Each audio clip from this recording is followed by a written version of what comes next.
better about the Patriots because we have Drake May, and that's kind of what I was alluding to. And it's a shame Jacoby Brissett got banged up. We don't have an update on that. You don't want to see a guy hurt. Right. But May's gotten better over this summer. But this is the key part from NFL history made. Worse because I've never seen an offensive line so poor all around. Onwenu, 50 pounds, too heavy to play tackle. Overall, looking forward to getting Drake a wide receiver and a tackle first overall. Yeah, I think so. When we go into this one here, and if we have to play better, worse, or same, where I would go, if we had to just go to Drake May, I'd go, it's better. Right. It's better than what I thought. We saw Mechanically, improvement. by the way? Mechanically, Okay. definitely. Right? Especially even from preseason game 1 to what we saw last night, or even preseason game 2 to what we saw last night, I saw improvements. And I'll dive into that. But I think I'm a little bit with our NFL history made a little in his overall thought with the Patriots. I'll say maybe I think it looks a little worse, or it is worse. You lost Matthew Judon too and traded him away. It's a big piece. Right? So he's maybe your one big blue chip type of player on the front seven. Nobody has emerged as a go-to guy at receiver. And then at NFL history made's point of the offensive line is definitely concerned. And what he says about Onwenu is real too. Onwenu is made for guard. He's a guard. The problem is they're so bad on their O-line, he's their best tackle too. Yeah. So they have to play him a tackle because it's a more valuable position. And they have nobody to fill in that void. So I feel the same way as our listener here. I do think as with the Patriots overall, maybe it's a little worse than I expected, right? And then they are a rebuild team. We know that and all of that. But the Drake May thing, hey, there's a light at the end of the tunnel or a silver lining, certainly. And I think you can certainly say that's better, at least for me, and the way I felt at the start of training camp compared to, again, what I saw last night. And some things are out of their hands, right, Chris, where you feel worse about the defense. In their hands, they traded Judon. They didn't want to pay him. They were done with that situation. That's in their hands. Out of their hands, Christian Barmore having a blood clot issue. I mean, you want to talk about another blue chipper up front. He's the next guy. We're not going to have a lot of clarity on that situation because we know severe blood clot. They've cost guys seasons. Right. Maybe he can come back halfway through. We just don't know. No. And now you're expecting huge jumps. And I think these guys can make a jump. Keon White can make a big jump. Sure. Christian Gonzalez, he only played a couple games last year. He looked awesome in those games. Right. But like you said, there's just a lot of holes on this roster right now that the solution is off seasons, not just finding guys and expecting them to be miracle makers. No, this is going to take a little bit. I definitely think it's arguably one of the worst rosters in football. It's in that conversation, and I don't mean that as disrespect. And I know they didn't expect to be the best roster anyways. They're willing to take a step back to take 2 steps forward going forward here. I think that's what they're looking at, right? When we break down the Drake May thing, should he start? Should he not start? Right? Just to dive into that a little bit here. I don't think he should, but last night makes me feel better if he has to and they're not comfortable with Jacoby Brissett's shoulder early on in the year. Mechanically, he was better last night. The motion wasn't segmented. If you watch the first 2 games, he has a little bit of he pulls the ball back and then he pauses and then he restarts the motion. Like 9 out of 10 throws. I've never seen a quarterback do that ever. That's successful, right? That's Tim Tebow-ish stuff or stuff like that where you just go, wait, that doesn't look nice, natural, fluid, right?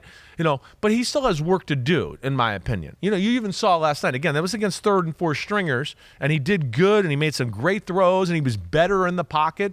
But I still think, he's a raw football player. And what I say was, hey, last night we saw some potential, and you see he's an athlete, and you can see the ball pop out of his hands.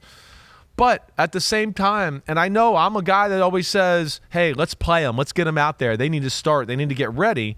But that doesn't hold true for everybody. Just because I believe that doesn't mean I think that through and through. This is one where I look at and go, hey, wait, this is a guy that does have talent. He needs some work. We've dissected it a ton. And then I go, do you really want to throw him out there anyways with your team right now? That's my concern. Right?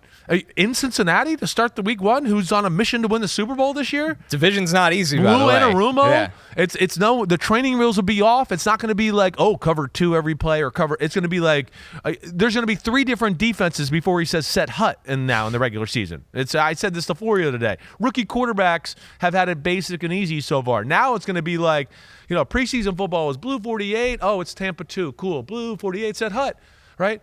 Now it's going to be blue 48. Oh, it's Tampa 2. Blue. Oh shit, it's cover 3. blue, set hot. And he's going to turn around and go, oh, no, it's cover 6. It went to cover 2, to cover 3, to cover 6, right, all in a 7-second span. And it's all going to change. So that's what they're going to have to get used to. And, yeah, those are things Drake May is not great at. And then you look at that schedule right there. Look at those first 4 games, Chris. Bengals, Seahawks, at Jets, at 49ers. Continue it on. Go to 8. Yeah. Dolphins, Texans, Jaguars. Oh, you get the Jets again. I know. I mean, so they got, to me, with the way their team is at, I like his progress. Certainly, I have my questions. I wouldn't want to throw him out there yet because I don't think he's ready. But then I will compound that with I don't think the team is ready enough to support him. And the offensive line, as we saw, is definitely an issue with them. And, I would feel better with the Drake May situation. Let's give him a few more weeks. Let's not put the pressure on him. Let's let him have a little more time to develop. And, hey, and then hopefully in that time, we can get a little run game. We can find a receiver that we know, we can do this with that, and we can figure out what we are. So now then when we do put him in, we're not trying to figure out the formula on the run. Maybe get Jalen Polk up to speed. Exactly. Right, get everybody. Talent. Hey, we got the O-line situated. We finally got the 5 guys in the right spots. Now we feel better about that. Hey, now we feel like Drake May can go out there and show us a little bit instead of being like, I have no time. Who do I throw to? Yeah. Who's our go-to guy? Who's going to help me out ever? And that's tough as any quarterback, let alone a rookie who's raw. I think that the conundrum with May is probably the owner and the fans want something to be excited about this season, and watching him play is exciting. I think the other problem is, and this is a big one right here, what did we spend all draft season doing? We said he played behind a horrible offensive line at UNC, and he developed bad habits, and he took a lot of hits, and he wasn't the same runner last year that he was the year before.